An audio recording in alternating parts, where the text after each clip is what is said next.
Bonjour à tous. Bien, Boutou Malam Mbote Nabino, tout ça dans Moussala. Mais moi, les canisiers, toujours pour continuer comme je vais expliquer, moi, les cambo, il y a Mounene, et Salami Nagati Namboka Nabiso, il y a reconnaissance officielle et à 6 avril. Donc, ce qui totali na lombango, pour toujours bara na mkou, c'est pour stati sur l'équipe moulaï, bah tu vas aller la mingité. Ce total na lombango, vous comprendre que le processus au protocole malelo, il y a environ 43 ans. Alors, je peux dire que en 2023, papa c'est moi qui manque un an à qui de la zéro. Donc, tout le bel qui a déjà la mise à jour, on a des konanga kiansango sur votre émission mise à jour au monde. Et dans 2023, papa c'est moi qui manque un an de la zéro. Ils ont la même année où déclaré papa c'est moi qui manque journée naé donc va reconnaître officiellement. Ils ont azarté. Papa Simo Kimbango est mort d'abord, j'ai 7 figures. Alors, j'ai 9 ou j'ai 11 figures, j'ai 7 figures. Donc, après, c'est le chiffre 7, qui est le chiffre de la perfection. Sur aujourd'hui 2023, ça y est, addition, le chiffre, ça nous donne 7. Date où va déclarer officiellement journée naïe, c'est le 3 avril, ça nous donne 7. Et sur le processus, aussi que Bandi, Tito Koma, Lelo, en 2023, j'ai 43 ans.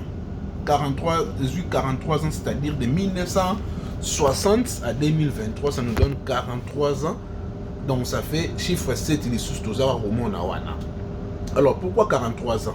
Ibandi Wapi, comme j'avais dit dans la vidéo précédente, Ibandi na le 1960 na gouvernement à Liboso, tant que tu as indépendance, et c'est là qui va reconnaître l'église Kimbangi, c'est comme religion. La religion, mais comme église ou le gouvernement. Mais le gouvernement n'a pas papa Kazavou, choix qui n'a mission, va reconnaître qui a monté.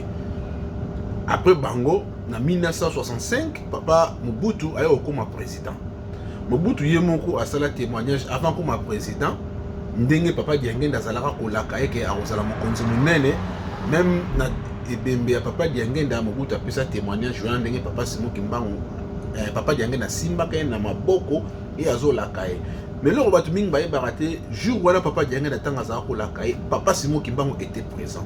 Bon on a capture à écran na souka, ba capture toute la photo na tient na souka pour na comprendre qu'est-ce qui s'est passé. Pourquoi secret ya ko bimandenge nini? Tant on bout à jouir pouvoir les Kamore Salamaka et Senga qui fait basambisa papa Diangen. Alors papa Diangen na tanga beng secret ko sambisa makasili kaka ndé sika bimsaka secret anake. Alors, il y a un bossani, tant que vous pouvoir, tata n'a telemi wana toujours le banao. Et ça, toujours dans les cambos, il y a un processus, il y a reconnaissance, il y a papa Simo Kimbangu. Pour après jugement wana, Mobutu et Senela qui naé, papa Diangen a Senga, il fallait Mobutu a libéré papa Simo Kimbangu officiellement. Depuis 1960, il fallait libérer officiellement, mais Mobutu ne l'avait pas fait. Via Balien naé, à Bangara naé, et que papa Simo Kimbangu officiellement à Boyara naé, donc à Boyara mais à Bangaka na balien na zalaka na ba belge. Alors pour nous camoufler les Kambouana, Mobutu a eu ça la réhabilitation à papa Simo Kimbangu. Chose tout bien dans les années 90, 91, 91 ou bien 90, bah il y a ça la réhabilitation il y a papa Simo Kimbangu. Donc au lieu à reconnaître, à libérer papa Simo Kimbangu officiellement, le président Mobutu a eu ça la réhabilitation de père pour ça qui n'a pas lien na ba belge. Ndenge to yebeli histoire. De l'équipe na Mobutu donc reconnaissance on est allé garder toujours. To le président Kabila. Papa Désiré Kabila tangaye. Papa Dialunga na yaka na centre avant d'aka na Kinshasa 11 mois azelaka sengaka bakuta na main papa Kabila pele Désiré Kabila Laurent Désiré Kabila kendaka te. Antona alo bana mbango pona ko lia tamingite et na Joseph Kabila. Joseph Kabila tangaye il va salir au AS sala mais c'est à travers yende processus ya ko libérer papa Simo Kimbangu officiellement et ya ki kozwa nzela pe et pesamaki ezala ki déclaré officiellement libre.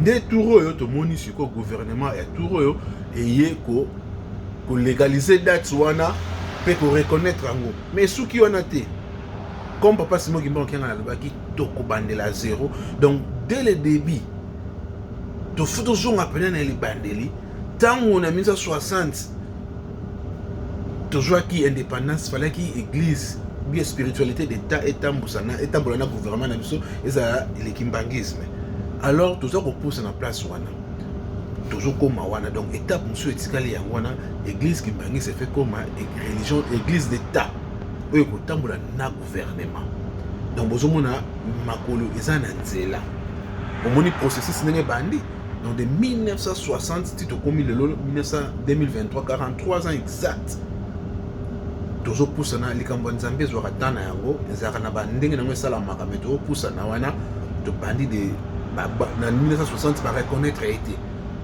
alors pour nous reconnaître d'abord papa Simon Kimbangu pour reconnaître un prisonnier il fallait d'abord lui libérer azala officiellement libre Mobutu avait échoué dans le Cambouana a déclaré kaka ba réhabiliter kaka pardon parce que la réhabilitation papa Simon Kimbangu mais elle est suffisante alors il faut libérer officiellement en 2011 le 3 octobre tant que tout ce comme qui libre ndesiko ba ko reconnaître œuvre nae mondenge processus c'est ça là parce que comme ba reconnaître œuvre nae de quelle étape wana on a peut-être étape yasuka et donc idéologie na ya banda qui église d'état église kimbangiste oh yemoka banda ki le kimbangisme le 6 avril 1921 fait comme église d'état donc kousé na lobi moulayi bolimbisa mais botala ba photo et ma camion sur na lobi boromona ndenge papa diangenda basambisa ke donc ça toujours les kamba reconnaissance tozali ko kende liboso makambo ezali bele tokoloba mais ya moke moke toujours ba po ba congolais nde balingaka na bango kotanga te